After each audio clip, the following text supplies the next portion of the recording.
Feeding time again. Here we are. Get a better picture today because we've had a change of scene. They're in the living room on the floor with lots of padding and sheepskin and everything they could wish for to make them comfortable. Maggie, she's learning to sleep through most of this uncomfortable. It must be uncomfortable. And here's one that likes to approach from the rear. So we'll have this one over here with the rest of the pack. Actually, they're just finishing off, and some of them have finished already, like this one, look.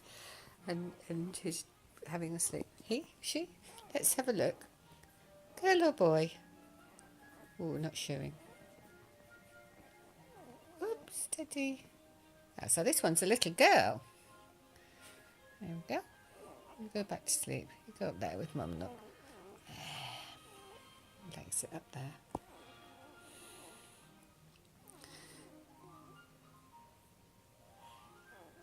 There's a couple of really big ones. This one was the first one out, and he's quite significantly bigger than the rest.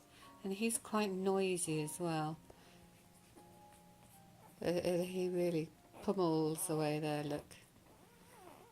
Oh, Meg. Can you imagine it? And, oh yeah, here's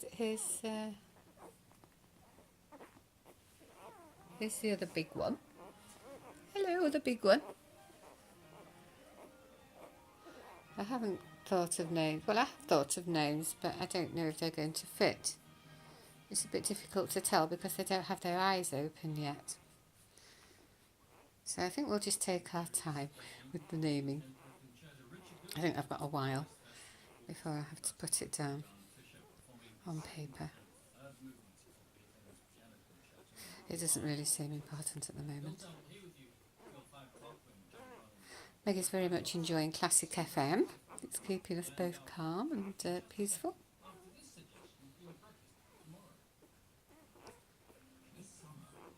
Right, so this is what happens for a little while, and then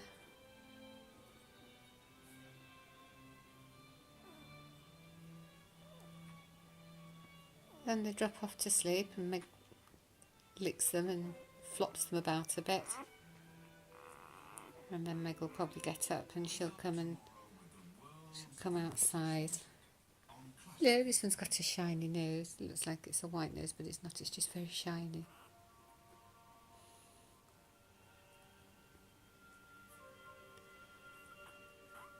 That beautiful girl, Meg.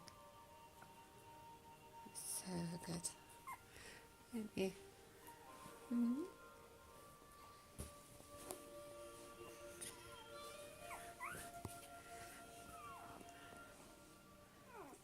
Nice and calm. Much better after yesterday. She got very, very upset and panting and charged outside and started digging at the hole that she's been cultivating over the last few weeks. And I think that's partly to relieve pain and partly to relieve stress. But she loves this ball, and she was biting on this while she was giving birth. That's her stress ball, and it goes everywhere with her.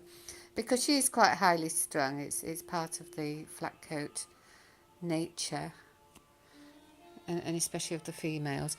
But with the crossbreeding, with the puppies are half Labrador, half Retriever. So this hyperactivity and the high stress levels will be reduced significantly with the introduction of the Labrador in them. Anyway, time will tell on that one. I'm hoping so. Because up until this point, Meg gets very upset if she's not with me. And so consequently, she comes everywhere with me. And if she can't come, then I don't go, basically. But that's fine. I'm happy. That's a life choice, and that's the one I've chosen. And we're going to have one of these to be a constant companion for Meg and for me. Not sure which one yet, probably a boy.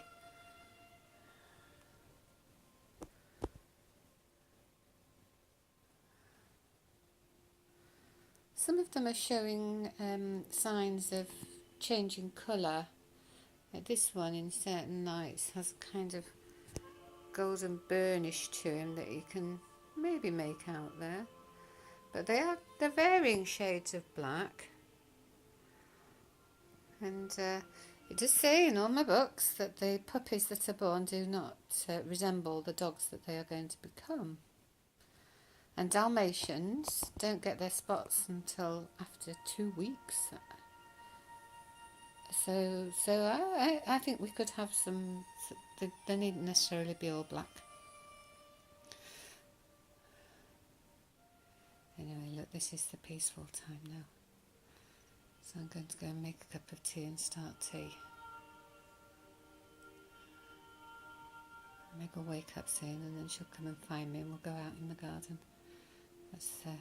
That's the trend. Anyway, so we'll say au revoir for now.